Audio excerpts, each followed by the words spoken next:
நமஸ்காரம். உங்க கல்பனா ஸ்ரீகாந்த் மகர ராசி மற்றும் மகர லக்ன அன்பர்களுக்கு இந்த நவம்பர் மாசம் எப்படி இருக்கு அப்படின்றது நீங்க பார்க்க போறீங்க. ஃபர்ஸ்ட் அண்ட் ஃபார்மோஸ்ட் ரெண்டு முக்கியமான நிகழ்வுகள் நடக்குது. ஒண்ணு குரு வக்ர நிலை பெறார் நவம்பர் 11. அடுத்தது பாத்தீங்கன்னா சனி பகவான் வக்ர நிவர்த்தி. ஆகா, பொன்னான காலம் நீங்க பார்க்க போறீங்க. நவம்பர் 28 அப்புறம் எல்லா விஷயமே உங்களுக்கு அட்டகாசமா ஜெயம் ஜெயம் ஜெயம்.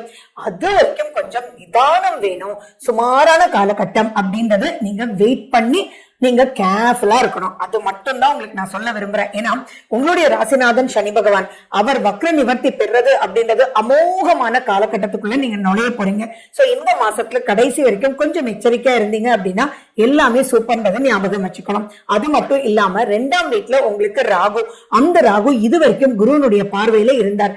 ஆனா இப்ப அந்த ராகு கண்ட்ரோல் இழந்து 2ஆம் வீட்டுல செயல்பட போறார். அப்போ நீங்க பேச்சினால் நிறைய பிரச்சனைய வாவான்னு கூட்டிட்டு வந்துருவீங்க.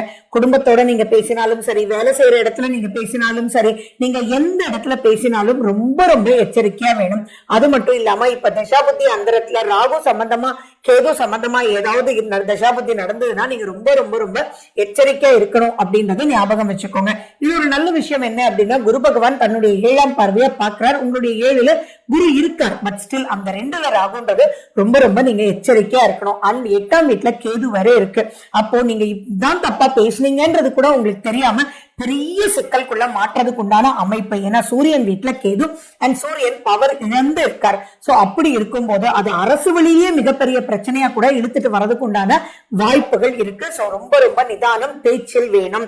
சோ தனம், வாக்கு, குடும்பம் அப்படின்ற இடத்துல எல்லாம் ரொம்ப ரொம்ப கேர்ஃபுல்லா நீங்க இருக்கணும் அப்படின்றது ரொம்ப முக்கியம். அதுலயும் 11ஆம் வீட்டுல செவ்வாய் ஆட்சி பெற்ற நிலையில இருக்காரு. அப்படி இருக்கும்போது செவ்வாய் அப்படின்றது வலுத்து இருந்தாலும்